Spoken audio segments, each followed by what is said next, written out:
Bismillahirrahmanirrahim. Assalamualaikum warahmatullahi wabarakatuh. Kali ini kita akan mempelajari tentang alat-alat optik.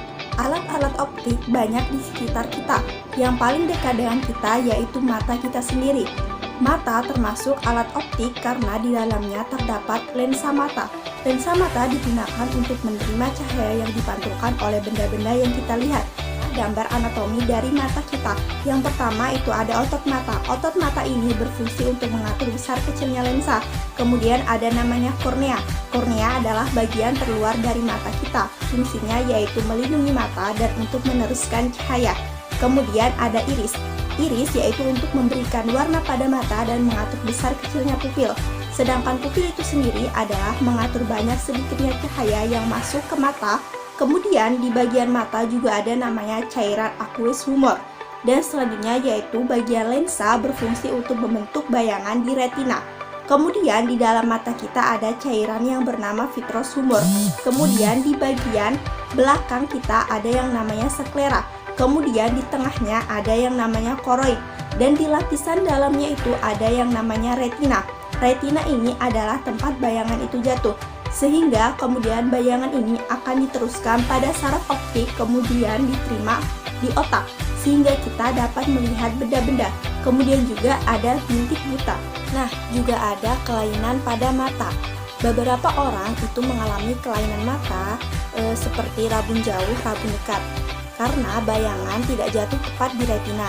Contohnya miopi, bayangannya jatuh di depan retina. Kemudian ada juga yang namanya hipermiopi, di mana bayangan yang dibentuk oleh lensa itu jatuh di belakang retina. Kemudian ada astigmatisme atau yang biasa kita sebut silinder. Untuk mengatasi hal tersebut, banyak orang menggunakan kacamata agar penglihatan mereka kembali normal.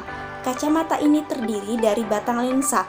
Lensa-lensa tersebut mempunyai spesifikasi sesuai dengan kelainan pada mata. Sepasang lensa ini menyesuaikan bayangan agar jatuh tepat di retina. Berikut akan kita bahas terkait penggunaan lensa dan kesesuaiannya pada kelainan mata. Untuk yang pertama, penyakit mata miopi. Penyakit mata miopi ini digunakanlah lensa negatif atau biasa yang kita sering sebut lensa cekung, sehingga bayangan akan tepat di retina. Kemudian ketika bayangan jatuh di belakang retina atau sering kita sebut hipermiopi, maka digunakanlah lensa positif atau lensa cembung, sehingga bayangan tersebut akan jatuh kembali tepat di retina. Lalu ada juga kelainan silinder atau astigmatisme tadi, itu digunakanlah lensa silinder. Untuk perhitungan pada kelainan mata, sudah dijelaskan sebelumnya bahwasannya cacat mata dapat dibantu menggunakan kacamata. Kacamata yang tepat dapat dihitung dengan persamaan seperti terlihat pada gambar, yaitu 1/F sama dengan 1/S ditambah 1/S aksen, P sama dengan 100/F. Keterangannya, F sendiri yaitu fokus lensa kacamata, S jarak dekat normal hipertropi atau jarak terjauh normal miopi, X aksen yaitu jarak dekat hipertropi negatif atau jarak terjauh miopi negatif, dan P itu adalah kekuatan lensa kacamata. Selanjutnya kita akan membahas tentang loop atau kaca pembesar.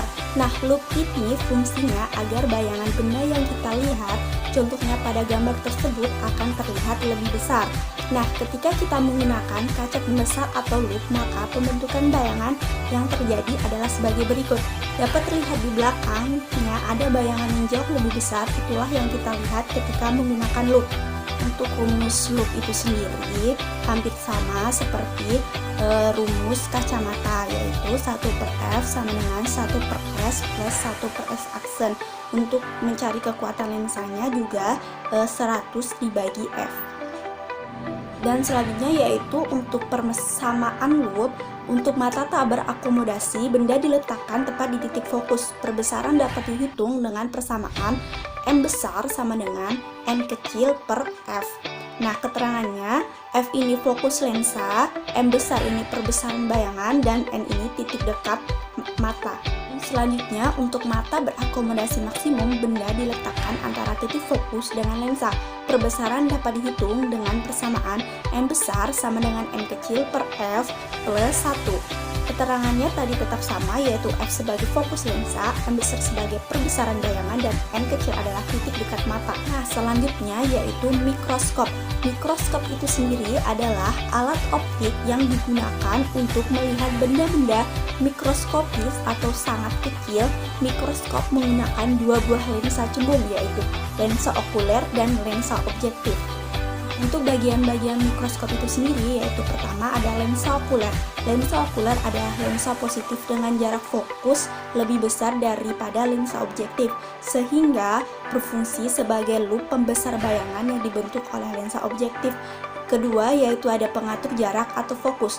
Tombol ini berfungsi untuk mengatur jarak benda agar fokus. Selanjutnya yaitu ada lensa objektif. Lensa objektif merupakan lensa positif dengan jarak fokus yang kecil. Lensa objektif diarahkan ke objek yang diamati. Selanjutnya ada meja preparat. Meja preparat ini digunakan untuk meletakkan objek yang akan dilihat. Objek diletakkan dalam kaca preparat dan dijepit di meja preparat. Dan selanjutnya yaitu cermin cekung. Cermin cekung ini digunakan untuk mengumpulkan cahaya yang diperlukan untuk menerangi objek yang akan dilihat.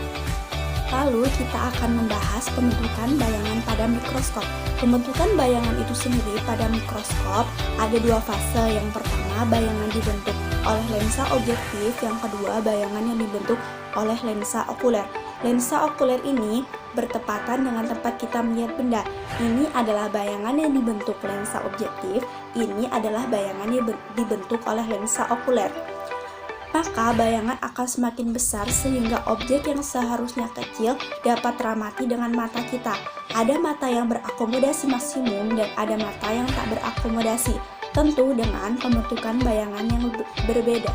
Pada mikroskop itu sendiri, pada mata berakomodasi, panjang mikroskop sama dengan S aksen objektif plus S okuler.